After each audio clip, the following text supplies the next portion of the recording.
श्री स्वामी समर्थ माझ्या यूट्यूब चॅनलमध्ये सर्व स्वामीसेवकांचं हार्दिक हार्दिक स्वागत आहे. आपल्या सर्वांच्या आयुष्यात सुख समृद्धी आणि भरभराट घेऊन येणारा एक अत्यंत शुभ दिवस म्हणजे अक्षय तृतीया. अक्षय म्हणजे कधीही न संपणारे आणि म्हणूनच या दिवशी केलेले प्रत्येक कार्य, शुभ कार्य, दान, जप आणि पूजा आपल्याला अक्षय पुण्य देत असते.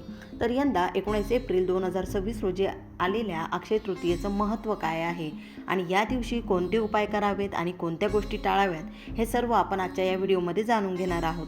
म्हणून व्हिडिओ शेवटपर्यंत नक्की बघा. अक्षय तृतीयेचं महत्त्व मित्रांनो आणि मैत्रिणींनो, अक्षय तृतीया हा दिवस 3.5 मुहूर्तांपैकी एक मानला जातो.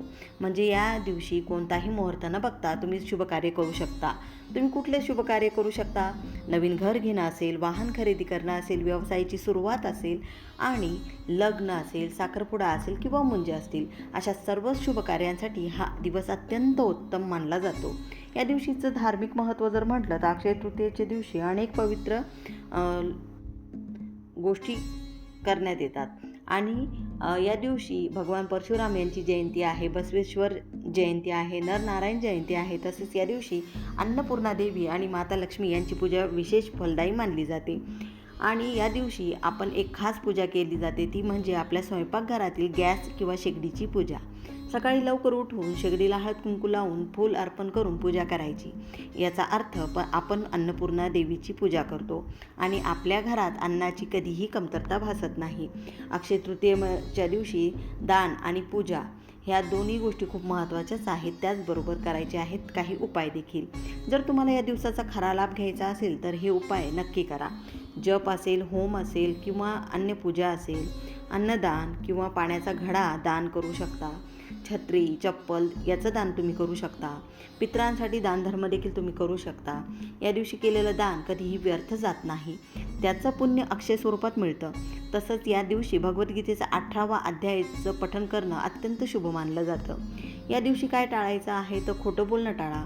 घरात भांडण, कटकटी, तंटे होऊ देऊ नका. नकारात्मक विचार हे टाळा, कारण यामुळे माता लक्ष्मी नाराज होऊ शकते आणि आर्थिक नुकसान देखील होऊ शकतं.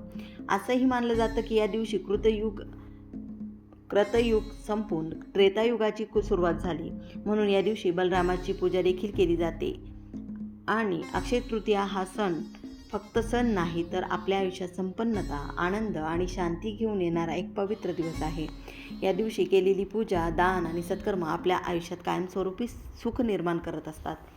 तर यंदाच्या 19 एप्रिल अक्षय तृतीयेच्या दिवशी आपण सर्वांनी मीठ असेल, पाण्याचा घडा असेल, या गोष्टी घेऊन यायच्या आहेत. मातीची कुठलीही वस्तू तुम्ही घेऊन येऊ शकता. त्याचबरोबर जर तुम्हाला शक्य असेल तर 19 एप्रिलला 3.5 मुहूर्तापैकी एक असल्यामुळे अक्षय तृतीयेच्या दिवशी तुम्ही कुठलाही मुहूर्त बघण्याची गरज नाही, हे सगळ्यांनाच माहिती आहे. अक्षय तृतीयेचा खरा लाभ घ्यायचा असेल तर या तिथीचा जर तुम्हाला लाभ घ्यायचा असेल ना, तर या दिवशी तुम्ही जप, होम, हवन, दान या गोष्टी तर करायच्याच आहेत. कारण याचं फळ तुम्हाला अक्षय स्वरूपात तुम्हाला मिळतं, जे कधीही न संपणारं असतं. अक्षय तृतीयेचे महत्त्व इतकंच नाही तर अक्षय तृतीयेच्या दिवशी परशुराम भगवान यांची जयंती देखील आहे. या दिवशी अन्नपूर्णा देवीचा तुम्ही अभिषेक करायचा आहे. त्याचबरोबर नैवेद्य स्वरूपात तुम्हाला जे शक्य होईल ते तुम्ही नैवेद्य अर्पण करायचं आहे देवीला. या दिवशी आपल्याला अन्नपूर्णा देवीसोबतच आपल्याला लक्ष्मी मातेची देखील आराधना करायची आहे.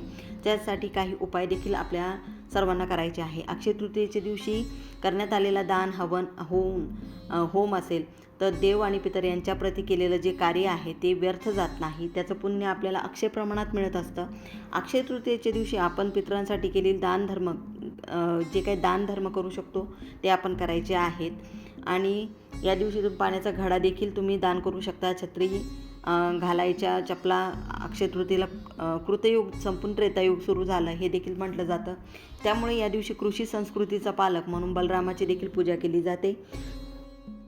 तसंच या दिवशी तुम्ही यंत्र देखील, देवघरातील यंत्र देखील खरेदी करू शकता.